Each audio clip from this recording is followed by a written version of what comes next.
Buenas tardes a todas y todos. Estamos de vuelta con la última microcharla del día de este jueves 15 de octubre en el marco de la celebración de nuestra Semana de la Educación Superior para la Sustentabilidad que organizamos como Red Campus Sustentable. En esta ocasión estamos con Beltrán Flores. Bienvenido Beltrán, quien es abogado. Es miembro del Centro de Regulación y Competencia de la Facultad de Derecho de la Universidad de Chile. Bienvenido, Beltrán. Muchas gracias, Ricardo. Muchas gracias a toda la red de Campus Sustentable. Como han dicho mis compañeros, en el Centro de Regulación y Competencia de la Universidad de Chile estamos muy agradecidos de poder participar de esta instancia y, en la medida de lo posible, ser un aporte a la discusión. Y sobre todo en estos días que también, como han destacado mis antecesores, son estos temas tan importantes. Así que, sin más preámbulo, voy a compartir pantalla para mostrar mi breve presentación. Dale nomás. Gracias. Bueno, ¿qué regula la Constitución de 1980 en materia de medio ambiente? Esa es la pregunta, el nombre de la charla y la pregunta que vamos a intentar contestar. Entonces, ¿qué es lo que vamos a ver? En honor al tiempo vamos a destacar algunos puntos, los más fundamentales. Vamos a hacer un breve repaso a qué es una constitución. Yo sé que lo conversaron el día martes con Carlos, una charla súper interesante. Vamos a tomar algunos conceptos de ahí. Después vamos a irnos derechamente a contestar la pregunta que es el destino, digamos, de esta charla, que es si es que la Constitución tiene reglas de medio ambiente y qué reglas tiene. Y después nos vamos a detener un poco a pensar, bueno, si es que la Constitución tiene reglas de medio ambiente, que de hecho las tiene, ¿por qué existen los conflictos ambientales que vemos hoy día y por qué existe la expectativa muy justificada de tener una Constitución que en materia ambiental vaya más allá? Y con eso en mente vamos a pasar a discutir, si es que el tiempo nos alcanza, cuáles son los principales temas en los que esta nueva Constitución podría avanzar en materia de medio ambiente. Entonces, ¿qué es la Constitución? Lo vieron con Carlos. La Constitución es un texto político que constituye el poder, ¿no es cierto? Eso es lo que la Constitución constituye, el poder, la forma en que la sociedad política se organiza. Pero la Constitución, y esto va a ser relevante en materia de medio ambiente, también es una ley. Y no solamente es una ley, sino que es la ley de mayor jerarquía. ¿Qué significa eso? Que la Constitución, que contiene reglas, que contiene principios, está por sobre todo el sistema de reglas que viene debajo, y por lo tanto todo ese sistema de reglas de alguna manera tiene que respetar y se ve influido por la Constitución, que está sobre de ellas y que es el origen de la validez de estas normas que están debajo. En materia de medio ambiente, como vamos a ver, eso es particularmente relevante porque las normas constitucionales, como suele ocurrir, regulan algunas directrices básicas, y muchas de las cosas más relevantes en materia de medio ambiente están en las normas que están abajo. Y finalmente, otra pregunta muy relevante es, ¿dónde está la Constitución? ¿Por qué? Porque la Constitución efectivamente es un texto que, como veían con Carlos, ha sido muy descargado, muy consultado estos días por razones lógicas. Sin embargo, la Constitución también vive fuera de ese texto. Y en materia de medio ambiente, en particular, es importante destacar el concepto de bloque constitucional. Es decir, que la Constitución no solamente está integrada por las reglas que vamos a ver ahora en materia ambiental, sino también por una serie de tratados internacionales que, cuando se refieren a derechos fundamentales, a derechos humanos, como es el caso del derecho a vivir en un medio ambiente libre o en un medio ambiente sano, cuando se refieren a estos derechos pasan a integrar el sistema de la Constitución con la misma jerarquía que las normas constitucionales. Y por lo tanto la Constitución no solamente vive en el libro, en los ciento y tantos artículos de nuestra Constitución vigente, sino que además vive en estos tratados, que en materia ambiental han sido muchas veces más relevantes que nuestras propias normas constitucionales. Entonces, vamos a la pregunta de la sesión. ¿Qué es lo que regula la Constitución en materia de medio ambiente? Bueno, dejemos que sea la propia Constitución la que nos conteste. ¿Qué es lo que nos dice la Constitución respecto de sí misma? Dice, la Constitución, asegura a todas las personas el derecho a vivir en un medio ambiente libre de contaminación. Esa es la primera parte. Derecho humano a vivir en un medio ambiente libre de contaminación. Contaminación es un concepto relativamente amplio, no es cualquier efecto que produzcan las personas, son algunos efectos que son particularmente, normativamente inaceptables. Y luego nos dice, es deber del Estado velar para que este derecho no sea afectado y tutelar la preservación de la naturaleza. Entonces, tenemos primero un derecho de las personas y después un deber del Estado positivo de tomar las medidas necesarias para tutelar la preservación de la naturaleza. Finalmente, nos entrega una tercera herramienta que va a ser súper útil, que es que la ley puede establecer restricciones específicas a determinados derechos, como por ejemplo puede ser el caso, y comúnmente va a ser el caso de la propiedad, para proteger el medio ambiente. Eso es lo que nos dice la Constitución en la norma más directa que tiene en relación con el medio ambiente. ¿Eso es todo? No. Hay otras normas en que la Constitución también regula el medio ambiente. Esta Constitución. ¿Cuáles son esas normas? En el capítulo de Derecho, ustedes vieron con Carlos que la Constitución tiene varios capítulos y tiene varias partes, y hay una parte que está destinada a los derechos fundamentales que tienen las personas que vivimos en este Estado, el Estado de Chile. En el capítulo de Derechos existen otros derechos que también nos van a afectar y que de hecho afectan en gran medida al medio ambiente. Típicamente el derecho a desarrollar actividades económicas lícitas, que está en el artículo 19, número 21. El derecho que veíamos a vivir en un medio ambiente libre, en un medio ambiente sano y libre de contaminación está en el 19, número 8. Está también la libertad para adquirir toda clase de bienes y está el derecho de propiedad, que tiene después una bajada en la propiedad constitucional del agua, que está regulada de una determinada manera en nuestro ordenamiento y que ha generado y genera mucho conflicto, y por ejemplo también la regulación de la propiedad minera, que es la base de la actividad minera tan fuerte que existe en nuestro país. Entonces, en materia de derechos, tenemos esta primera mención en que la Constitución nos contesta lo que hace, pero tenemos otros derechos que colisionan con ese derecho muchas veces, y que la Constitución de alguna manera está llamada a equilibrar. Y después, más allá del capítulo de derechos, también es muy relevante cómo está configurada la Constitución para efectos de lo que ocurre y lo que deja de ocurrir en materia de protección del medio ambiente. ¿Por qué? Porque, como veíamos al inicio, la Constitución y los tratados internacionales que la integran generan una serie de reglas y principios constitucionales, que no solamente tienen que ver con los derechos y el ejercicio de los derechos, sino también tienen que ver con la configuración del Estado, de lo que consideramos nosotros que es el Estado, de esta encarnación, de esta personificación de la comunidad política que integramos todos y que es el Estado. Perfecto. Entonces, les decía que la estructura de la Constitución, entonces, no solamente tiene que ver con los derechos, y no solamente con el derecho al medio ambiente que tenemos en un lugar, sino que tenemos otros derechos que colisionan, y después tenemos la estructura, la forma en que se organiza el Estado. Y eso implica que la forma en que se organice el Estado también va a tener relevancia, lógicamente, para el medio ambiente, porque es la forma en que se organiza el poder. Y el poder tiene mucha relevancia en la toma de decisiones que, al final del día, van a afectar el medio ambiente. Y bajando un peldaño desde esa lógica, para seguir insistiendo en la relevancia de esta parte orgánica, tenemos las instituciones que conforman el Estado, las instituciones que están encargadas de gestionar nuestra vida en común en esta sociedad constituida a través de la Constitución. Y esas instituciones que nosotros conocemos del colegio, y como Carlos recalcaba muy bien, no hay que ser abogado, no hay que ser especialista para conocer esto, ¿no es cierto? Son las instituciones en las que vivimos, en que hay un poder ejecutivo, un poder legislativo y un poder judicial, cada uno con sus determinadas funciones, cada uno con algún rol en la administración de este Estado en el que vivimos todos y que está integrado también por el medio ambiente. ¿Por qué esto es relevante?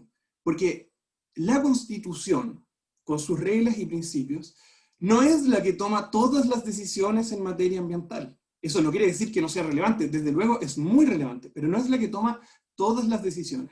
Y debajo de la Constitución, específicamente en la protección del medio ambiente, existe algo que nosotros llamamos la institucionalidad ambiental. Vamos a revisarla muy brevemente, solo para dejar la idea de cómo esta organización básica del Estado, en instituciones que nos rigen, también tiene una importancia fundamental en materia ambiental. Entonces, la institucionalidad ambiental. ¿Cuál es la institucionalidad ambiental en Chile? Lo primero, ¿qué es la institucionalidad ambiental? Bueno, es este entramado de instituciones que está por debajo de la Constitución y que está destinada a administrar la forma en que tomamos decisiones que son relevantes para el medio ambiente. ¿Qué es lo que encontramos? Encontramos distintos órganos. Encontramos en primer lugar el Ministerio del Medio Ambiente, que forma parte del Poder Ejecutivo, que define ciertas políticas, que genera ciertas regulaciones en materia de contaminación. Por ejemplo, cuando una ciudad está muy descontaminada, existen los planes de descontaminación para tomar medidas que lleven a relajar la situación ambiental de esa ciudad. Lo mismo con ciertas normas de calidad, de ciertos componentes ambientales, se generan regulaciones. Al lado tenemos el sistema de evaluación ambiental, que es muy importante porque es el que en definitiva evalúa los distintos proyectos que con mayor o menor intensidad son susceptibles de causar un impacto en el medio ambiente y a veces un daño al medio ambiente. Y entonces establece los requisitos para que el proyecto se apruebe o no se apruebe, y las medidas de mitigación en caso que algunos impactos sean inevitables, y que es uno de los elementos de la institucionalidad ambiental donde se va a producir mayor conflicto entre comunidades y titulares de proyectos a la hora de aprobar los proyectos. Después tenemos la Superintendencia del Medio Ambiente, es un órgano fiscalizador, está destinado a fiscalizar el cumplimiento de la normativa ambiental. ¿Por quiénes? Por las distintas personas que son susceptibles de causar impactos ambientales, básicamente titulares de proyectos, pero también personas naturales o no titulares de proyectos necesariamente enormes, que son susceptibles de causar algún impacto ambiental. Y finalmente, tenemos los tribunales ambientales, que están encargados de, en cierta medida, resolver disputas en materia ambiental que puedan existir en el seno de cada una de las instituciones que hemos visto. Y así los tribunales ambientales a veces pueden resolver cuestiones sobre las regulaciones que hace el Poder Ejecutivo en el Ministerio del Medio Ambiente. Sin duda participa en un control jurídico de derecho en torno a las decisiones que se toman en el sistema de evaluación ambiental, y también en las sanciones y fiscalizaciones que hace la Superintendencia del Medio Ambiente. Solo para que se queden con la idea de que está este entramado institucional de instituciones que está debajo de la separación de poderes y la organización del poder que tiene la Constitución. ¿Por qué recalcamos esto? Porque va a ser importante en lo que viene. ¿Por qué? Hagamos una pausa hasta acá. En lo que llevamos, tenemos que ¿qué regula la Constitución en materia de medio ambiente? ¿Regula algo la Constitución en materia de medio ambiente? Y la respuesta es que sí. La propia Constitución nos contestó y nos dijo: todas las personas tienen derecho al medio ambiente, es deber del Estado hacer esto, y hemos visto que existe esta institucionalidad que está encargada de ejecutar este deber del Estado que la Constitución manda, y ejecutarlo de acuerdo a los principios de organización política de la parte orgánica. Y entonces, ¿qué es lo que pasa? ¿Por qué, sin embargo, tenemos tanto conflicto en materia ambiental? Y en ese sentido, en la protección del medio ambiente en la Constitución es uno de los elementos más interesantes para discutir de cara a nuestro proceso constituyente. Porque es un proceso que está normado, pero que sin embargo presenta y es posible observar una gran cantidad de conflictos. ¿Por qué será eso? ¿Por qué será que esto está pasando solamente en Chile, está pasando también en el resto del mundo? Lo cierto es que parece ser un fenómeno bastante global. La situación, de hecho, global es bastante crítica en materia de medio ambiente. Y entonces la pregunta es, ¿por qué se mantiene el conflicto? ¿Por qué no nos bastó con el texto? La respuesta es, en cierto sentido, obvia, pero es bueno decirlo. La respuesta es que no basta con que tengamos un derecho al medio ambiente. La relevancia del texto constitucional es mucha, y con lo que les quiero decir ahora, no es que el texto no sea relevante, el texto sin duda es muy relevante, y una de las principales preguntas va a ser, ¿cómo podemos tener un mejor texto con más compromiso en materia de medio ambiente? Pero el texto no lo es todo. La Constitución en particular, y el derecho en general, tienen la función de hacer probables cosas que en cierto sentido son improbables, ¿cierto? Y entonces, si es que esto es así, la Constitución no solamente tiene que declarar o aclararnos para que nosotros sepamos y podamos decir, ah, ok, tenemos este derecho, la Constitución también tiene que organizar el poder de una manera que haga posible la protección del medio ambiente, porque la protección del medio ambiente no es natural. ¿En qué sentido no es natural? Es verdad que estamos en una situación crítica en que nuestra propia supervivencia pudiese estar amenazada, y cada vez tenemos más conciencia de eso. Pero la verdad es que hoy día existe conciencia ambiental en distintos grupos ambientalistas, en distintos grupos de personas, comunidades organizadas, que teniendo conciencia ambiental no tienen el poder de influir en la toma de decisiones que en definitiva son muy relevantes para el medio ambiente de sus comunidades, de sus territorios, etc. Entonces, volvamos atrás un paso. La Constitución tiene normas en materia ambiental, pero tenemos este tremendo espacio de conflicto. que no solamente tiene que ver con la insuficiencia de los textos, insuficiencia o suficiencia de los textos que podamos tener promulgados, escritos en nuestro texto constitucional y en los tratados que lo acompañan, sino que tiene que ver también con la forma en que organizamos el poder y cómo esa forma en que organizamos el poder hace probable que el medio ambiente se mantenga sano, que no es, parece ser el caso, lo que hemos visto hasta ahora. Entonces, ¿todo bien? Bueno, pareciera que no todo bien. Acá quiero volver a una parte de la presentación de Carlos que me gustó mucho. Si es que acaso se preguntaba Carlos, ¿enfrentar un proceso constituyente es un drama, sí o no? Y su respuesta era que no, que los países tienen acuerdos permanentes, transitorios, un determinado equilibrio temporal que está reflejado en la Constitución, y por lo tanto, tener un proceso constituyente no es un drama. Pero lo que sí puede ser un drama es tener un texto constitucional que protege el medio ambiente, pero que va acompañado de un gran descontento, de una gran problemática ambiental, que es lo que hemos visto no solamente en Chile, sino que en varios países del mundo. ¿Cómo resolvemos ese drama? Bueno, la respuesta no es para un abogado de dar, en este caso particular al menos no, sino que es de la comunidad política.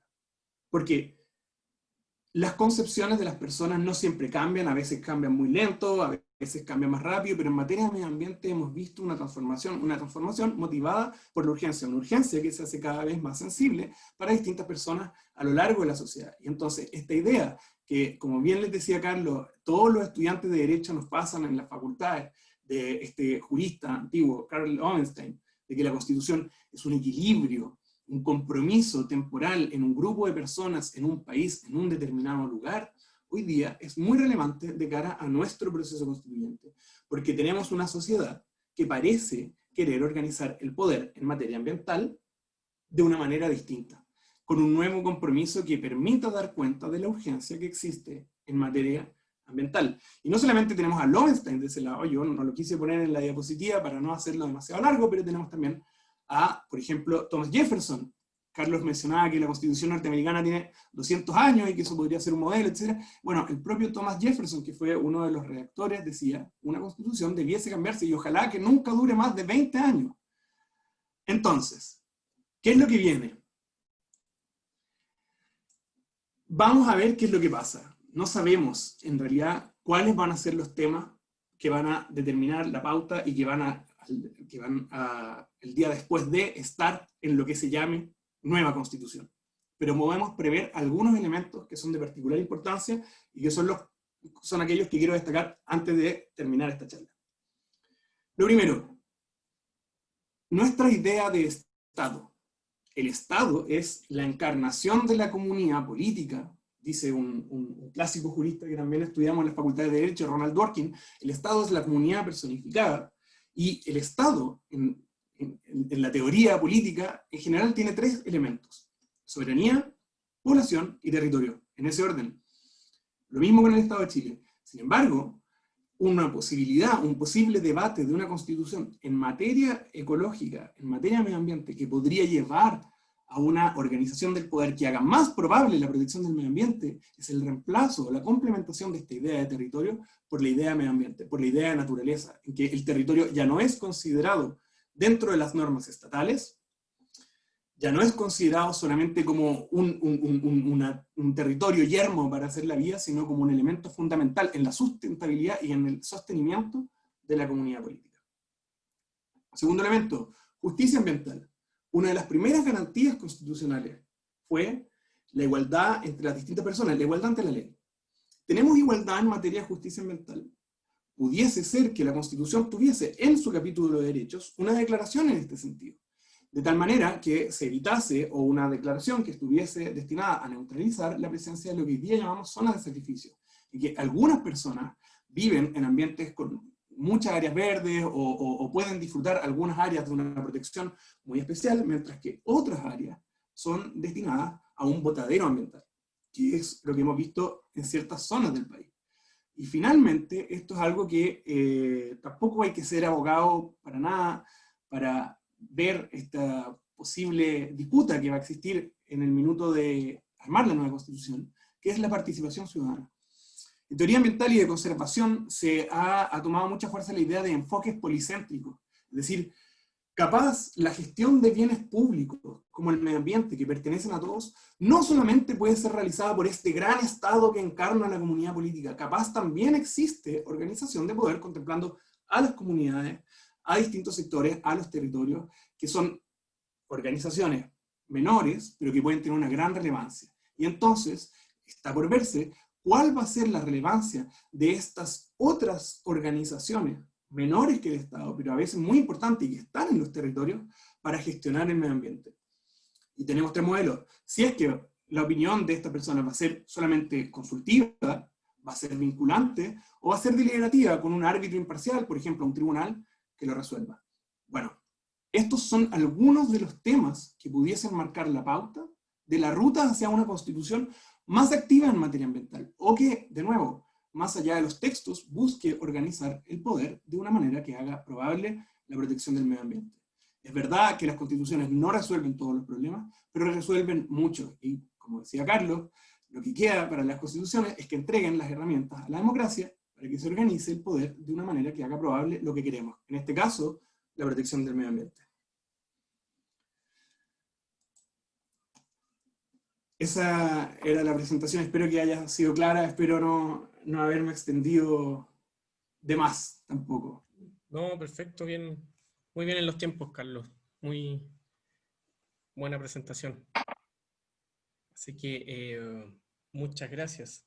Yo tenía una duda en este caso. Por ejemplo, se ha hablado mucho de lograr o llegar a tener una constitución ecológica o verde, por así decirlo. Pero finalmente, ¿cuáles son los límites? Ahí tú tocaste un poco el tema. Se ha hablado mucho también de dotar a la naturaleza, a los ecosistemas, como de dotarlo de derechos, dotarlo como un sujeto de derecho, como en la práctica ha pasado con algunas constituciones latinoamericanas que han tomado ese rango,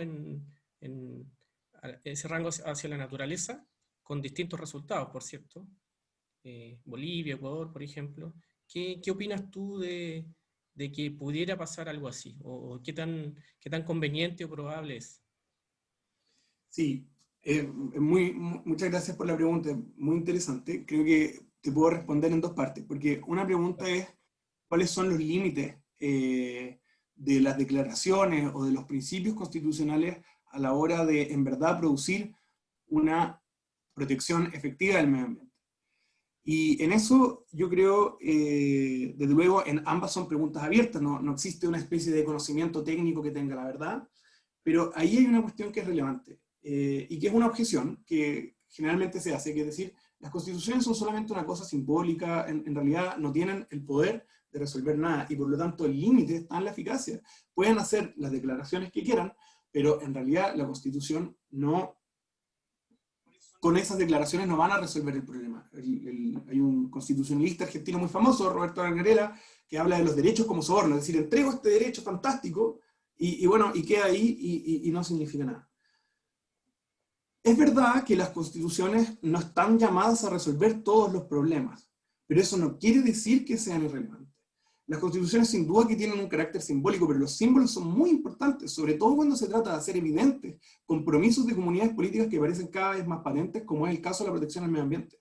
En Chile, que el descontento ha tomado la forma de una intención de tener una nueva constitución que nos represente, así en democracia, es difícil decir que los símbolos no importen.